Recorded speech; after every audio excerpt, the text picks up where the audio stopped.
Hey, I'm Chris Rolfe, the professional prospector, and today I'm here out in the field with my friend John. And John is a very experienced prospector, and for guys that want to learn about finding gold, he's a really good guy to talk to. He knows a lot. So I thought I might sit down and just ask him a few questions, and I thought it might be interesting just to hear what he has to say, have a little discussion with him, and have some fun. So let me get started. I actually put together a list of questions. And the first one is, John, how did you get started in prospecting? Well, I started as a young teenager and got all excited about, finding treasure, after reading a lot of treasure books. You bet. And so that kind of intrigued me, in gold. So gold was the thing that as a kid, you heard about riches and treasure. And so I took up a gold pan and went to my nearby creeks and played in the water. Probably I was, maybe 12 years old, and started finding some gold. And I'm kind of surprised by what you got? Surprised, and even if it was a little tiny thing, you get excited and puts a smile on your face. And a little bit of gold looks pretty impressive, even in a pan. And of course, you're taking a magnifying glass and going, whoa! So that's how it all started. And then, of course, I drove probably my brothers crazy, always coming up with wild ideas about building fancy equipment. When we built sluice boxes, and, I built things that we hiked down into canyons, into the rivers, and thought that during the floods we would find, after, in the spring, they'd be full of gold. All failed, but it was a dream. So that's, how I got my start, and slowly evolved into, learning more about, the experience of hunting for gold, where the gold sits, where to find it, studs, where to find it. And that's a process that doesn't come quickly to anybody. No. And it's a skill. You have to have somewhat be driven, have a passion for it, passion for being outdoors. And and when you find treasure, gold nuggets, or even little flakes, it's a thrill that is enjoyed and cherished, and gives you an excuse to stay young at heart and go play in the water, or go play in the dirt, and go camping, get some exercise as we get older and age. Well, how'd you get into metal detector prospecting then? So, yeah, it was an evolution. Okay, so probably I went from panning and then building sluice boxes to sniping in the rivers. Learning how to, and I even had a dredge for a while. But sniping, where you're underwater, you're fanning cracks in the bedrock looking for nuggets. And I, have a snorkel mask and snorkel. And, see the gold in the cracks and dig it up underwater. So, but as I was, like everybody else, you read about all these guys, coming out of Australia or Arizona. This is back in the, 80s. And finding ginormous nuggets, and and they're using detectors out in the desert, and so I got intrigued. Right. Got my first detector probably about 1989. Oh, that's back in the day. Yeah, back in the day. And my first detector was a Fisher Gold Bug. And Gold Bug 1. The Gold Bug 1. Yeah. It was a 19 kilohertz for people that care. Right. That I went out to different places that I thought gold would be, including creeks, and where I'd sniped, and where they hydraulicked and dredged and things like that. So I took that out and had varied success, depending on how you look at it. I always tell people it took me about a year to learn how to find gold with the early detector, because I didn't have mentors back then. There wasn't really a lot of people that were doing it, and I read whatever I could, and I had a few favorites, like the Zip with Larry Sallee, and Follow the Dry Washers with Jim Strait. And there were a few really good books, early books, that I treated them like the Bible. Well, metal detectors can be pretty dang expensive. Well, yes. And I get guys that comment on my videos that, hey, I can buy a metal detector from China for $99. And, the detectors you use and then the detectors I use A whole lot more Yes, expensive yes. than that. Well, So do you yeah. think that expensive detectors are worth it? Well, yes, I do to a degree. It depends on your financial status in life. But like going back to my first detector, that was like a $350 detector. Right. And at that time, that was a lot of money.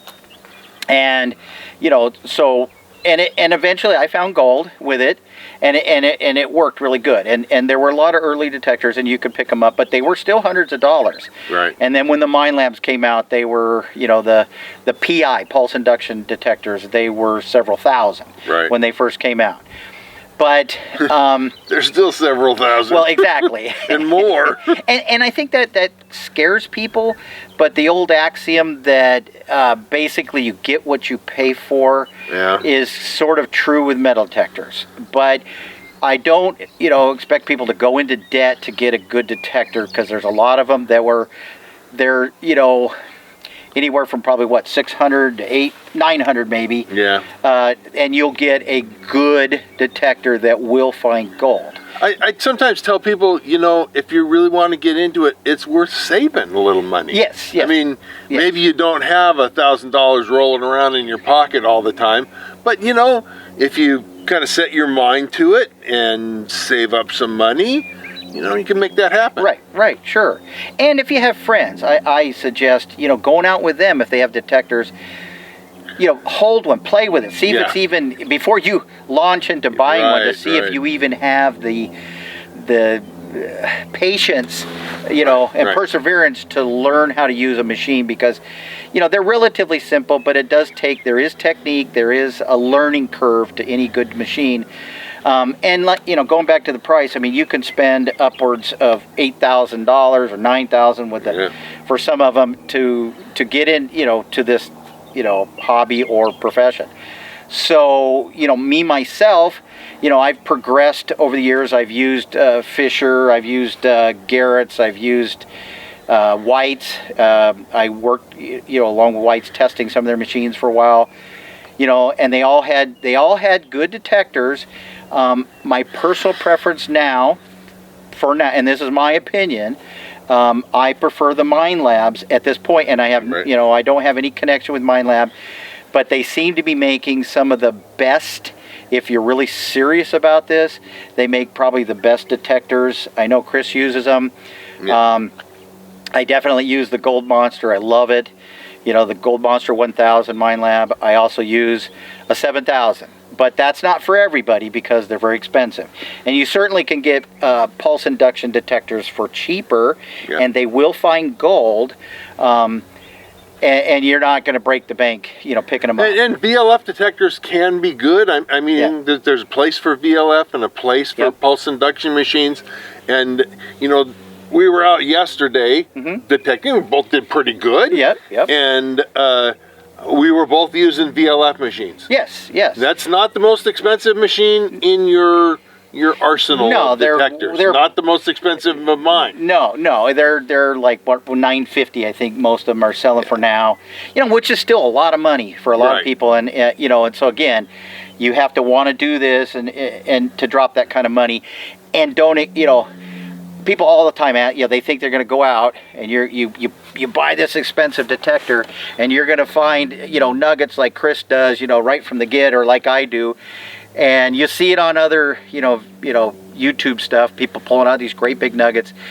That's the the exception, not the rule. Right. No, and I say in a lot of my videos, I say it's a skill. Yeah. It's not like if you buy a real nice set of golf clubs, you're not instantly a scratch golfer. Right. You buy a pipe wrench and some other stuff, you're not instantly a journeyman plumber. No. You buy a voltmeter, you're not instantly a journeyman electrician. Right. And the same thing goes with good metal detectors. You have to have the skill to use it. Yes. And patience and perseverance. And it will come. I mean, if I tell people, if you stick with it, and you have a passion for just being out of doors, Right. just getting out there, that's the joy to start with.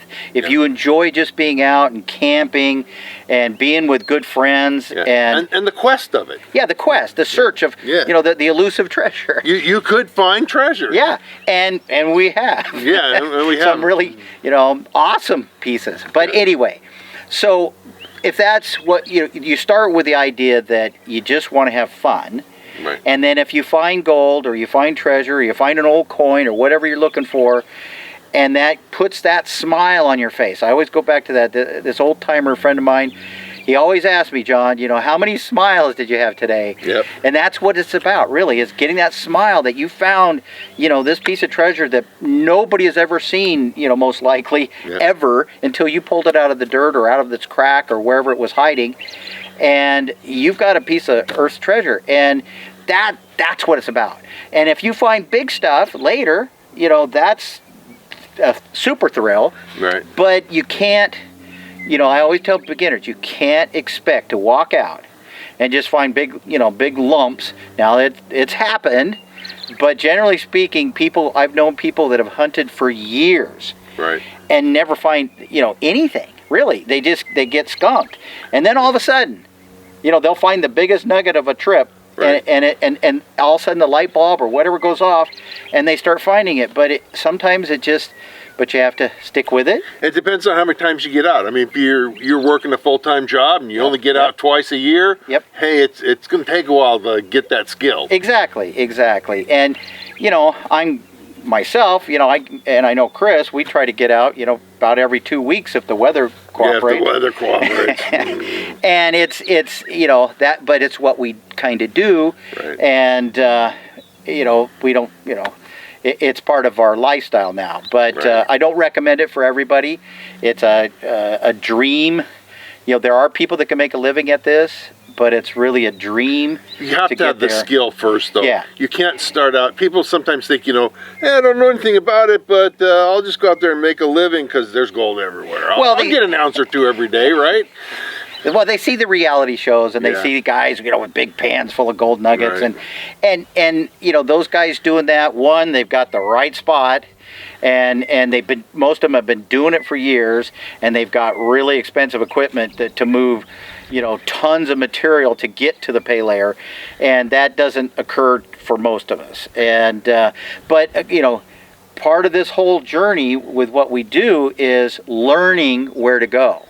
And there's certainly secrets that people think they have and all that, but it's hard research, educating yourself, and I always say educate yourself on history, on a little bit. You don't have to be a geologist, but a little bit of geology knowledge certainly helps. Learning just the basics of gold deposits, and then knowing how to read maps, and Google Earth. Geology maps? No, not too often, but I look at them. I use them, but they have their own information, but it's a skill to read them, too. My head hurts when I look at geology maps. So, in addition to the metal detectors that you use, what kind of accessories do you think are reasonably important? There's a handful that are, very important. Right. Besides having a good detector, some of the accessories, people talk about, like headphones. And I swear by headphones. And lately, Chris and I have been using, some wireless ones on our Gold Monster, and I really like that. That makes life simple. You don't have the cord in between you, but that's another expense that you don't have to have. Right. But number one for me, like a good pick. You got to be able to dig a hole. Yeah, you got to be able to dig a hole in hard ground, and many times very hard ground, as we're chasing these nuggets. So a good pick. Something to hold the pick in, and then a pouch. I always have a pouch on my side. I don't know if you do, but I always. Okay, so I always have a pouch, of water for my water, and I'll have the spoon. I have a plastic scoop Right. And a plastic scoop is really important. Now, some people use a plastic cup. I know there's people in the past that have used cups, but I like a scoop because some of the VLF detectors will actually read the mineral salts in your hand. I actually had a guy contact me recently that said, "Hey, I found out I can't get my hand anywhere near the coil on my," because he just bought a Gold Monster. Yeah. He couldn't get his hand anywhere near it, and I had to tell him, "Well, there's salts in your hand, and those salt, and in the blood and everything else, and they conduct electricity a little bit." Yes. And so it's hard if you got a little nugget. You're not going to tell which hand it is.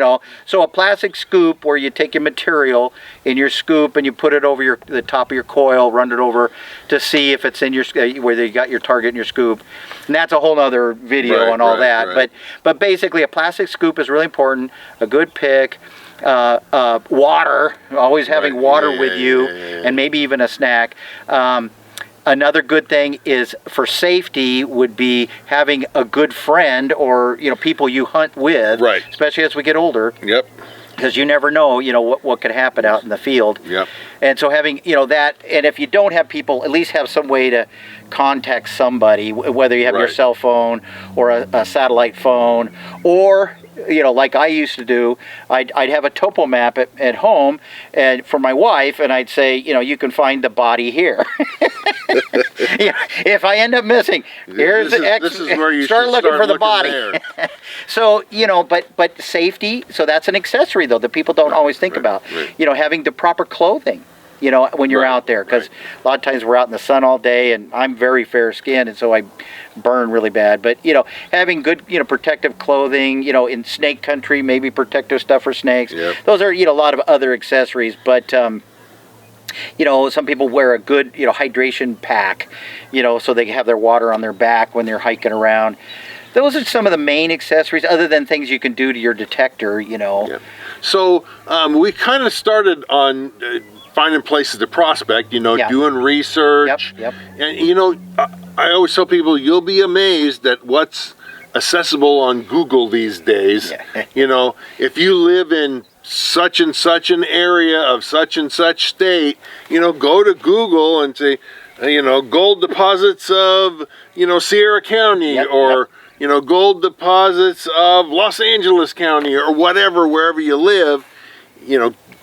It's amazing what's available. Yes. So there's information on the web, and there's information in old books. Not necessarily books on prospecting, because they tend not to.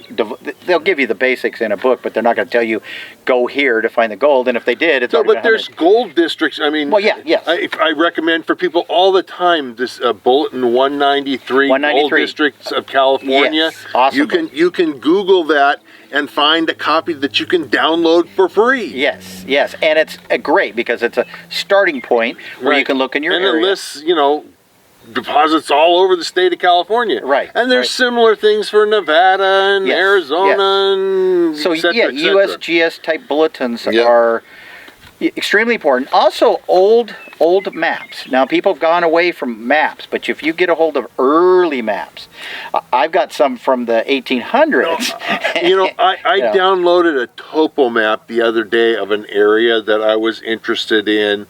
And I thought, I'll download the newest map of it. And I got the map, and I started looking at it, and I know that there's a whole bunch of little prospects out there. They're gone. They're gone. Yeah. And then they're not on the map. The topography is there, and maybe some of the roads are there, but there's a whole lot of stuff missing. And that's on purpose. Well, it's the liability. They don't want people falling down a mine shaft or going into old mines, which I don't recommend. And so early, if you find at a yard sale or you find somewhere early old topos, and it's of an area that interests you, you want to grab them, because a lot of times they will have prospects and old mines marked on them that new maps will not have. I actually have had this discussion a couple times with guys from BLM. They keep a list of abandoned and old mine sites. Yes. But it's top secret. You might as well ask them, hey, I want the report on how to build an atomic bomb, because it's that level of top secret. They just won't tell you. No, we can't tell you. Does it exist? Oh, yeah, we have that. Can you show me? No. Yeah, no. And so it's becoming, you have to dig a little deeper, just like for gold, to find information. But it is out there, and I used to have a collection. I'd find old, just even old historical pamphlets or historical society books sometimes that will talk about gold districts, and they'll talk about some obscure place. And if you're clever and you start making notes, and you can start zeroing in on places that what I say is off everybody else's radar. Right. Because everybody thinks about the gold creeks and rivers that carry gold, and I tend to find places that nobody's looking at, and they're not that you can't find gold in some of those places, but it doesn't grow back. No, it doesn't grow back. And it does replenish. In rivers and streams, it does replenish to a certain extent. To a certain extent. But getting to places that aren't beaten to death by everybody and his brother that's a good thing. Yeah, and that's the frustrating part about this, is finding places that other people that are sharp haven't found before you. Not that they get hunted out, because we've certainly hunted a lot of places that people have beat us to, and with perseverance and technique and thinking a little bit outside the box, you can still find gold. There's no such thing really as a place that's completely hunted out. It gets harder, certainly very hard sometimes to find that elusive nugget, but I often tell new guys to consider joining a club. I mean, because learning about claims and studying geologic history and maps and old reports and that kind of stuff, when you're just starting out, you can't just start out with everything. Like I say, it's a skill you develop. And so starting out by joining a club can be a great first step. Well, it shortens the learning curve. If there's people in the club that have a lot more experience than you, and hopefully are willing to share it, I was a president of a club for over 12 years. Right. And, I took people out and taught them and shared what I could. Obviously, they all wanted me to take them to my... your secret spot. My secret spots. And we that's just... ain't gonna happen. So, for new guys, what would be like a good... you probably had a number of new guys talk to you. Yep. And obviously you're not going to tell them your secret spot. No. Because it's a lot of work to find those secret spots. Exactly. But, there are tips and hints and things you could say. What would you think of to tell a new guy like that? Well, as far as finding something that is off the radar of other people, like I said, it's just doing the research historically and using Google Earth and focusing. My focus is what we would, back in the day, they would have called dry diggings, or hand mined areas, or even some ground sluiced or hydraulic areas, there where there was limited water available. And if you can find those kind of areas, they're absolutely perfect for metal detectors. And if you find one that's hidden somewhere off the beaten trail and back in the woods that was worked, in the 1800s, chances are they missed a lot of gold. And what about, just tips and techniques, and not specifically places, but, things like that, to persevere and that there's so many guys that decide this isn't, I've seen people do it on TV, it can be done, and certainly it can be done. Yes. I mean, you don't have to be the world's living genius to go out and do this. But it's a skill, and you can't just walk out there with no skill. So, one of the things that I tell new guys is you got to persevere. You got to be able to go through that work phase of learning this skill. Yes. And then another thing I tell them is you got to listen for the more faint targets. There's a lot of guys that go along and beep, beep, beep, beep, beep, beep, beep, and they don't hear any of that, and then or whatever on their and they dig it, and it's a bolt or a horseshoe or a tin can or something like that. It's like you gotta, most gold is not this big, right? The nuggets, you're not going to go out and find dozens of nuggets this big. You the nuggets are generally small, and so you got to listen for the more faint targets. Yes. But any other thoughts of stuff well, like that? I mean, that one of the things that really struck me early on when I was that first year of trying to learn how to find gold with a detector, right. you know, the mistakes I made, and I made plenty, was I moved too quick. I was, detecting way too fast. And if I give anybody advice, you slow down. Take your time, mosey. Just really think about what you're doing, overlapping your sweeps, right. Listening carefully because, like Chris said, gold whispers. It doesn't shout. Or scream. Yeah, it doesn't scream. I mean, there are big nuggets. Yes, there are. That are, right on the surface that will scream. But generally speaking, gold whispers. It's a very tight response, and that's something I'd have to explain. But it's a very, sharp response under the detector instead of a broad response, and that's something you have to kind of learn about. The other thing is gold usually isn't very deep. Everybody thinks they need to go really, really deep. Right. And the majority of the gold you find is probably on average 4 to 6 inches down. Really. I mean, from big nuggets to little stuff, it isn't as deep as people think. They always want, I also used to make coils for, White's detectors, Miner John designs. But everybody, that was the question that people always, what's your deepest going coil? Or, and it's like, you don't need that. You really don't. And sometimes I hunt with a little tiny loop on my monster, right. And I'm still digging targets down, close to a foot, and it forces you to, it slows you down. Right. And moving careful and slow is a key. People that think and I even have good friends that I see them and they're moving way too fast, and every once in a while I have to say, hey, slow down. Guys that start out with coin shooting, which there's nothing wrong with that. Nope. But they get to the idea that, okay, I'm going to go to a park or school or whatever, an old site, and I'm going to just cover all the ground I can, because, why? Because coins and rings and the other stuff that they're really looking for, they're big targets. And loud. And loud. And on the surface. And near the surface. Yep. And whereas your nuggets are, tiny by comparison to a quarter or a nickel or something like that. And so if you whip your detector, around like that, you're just going to miss a lot of gold. And that was one of my primary mistakes that I admitted to. I don't admit to all my mistakes. But anyway, was I would go to a place and I'd say, okay, here's this mining area.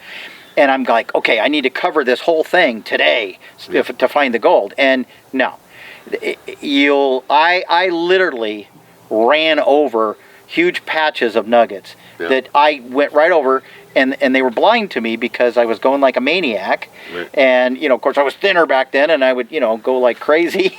And consequently, I didn't find anything, not really. And so when a light bulb finally went off and I learned to slow down and listen to those little whispers, it's like, oh, that's all those little tiny chirps and beeps were that I walked away from were patches of hundreds of little nuggets. Right. And I don't care, they add up. It's not size that matters. It's and you because your detector will make little chirps and pops and beeps that aren't real targets. Right. I've gotten questions about that and told people, if it's a real target, it's repeatable. You can go over it and beep, beep, beep, beep. If you go beep and you go back over it, there's nothing there. Right. It could be tall grass touching the coil wire. It could be electromagnetic interference. Or you bump something, a rock. You bump something. It could be a lot of different stuff.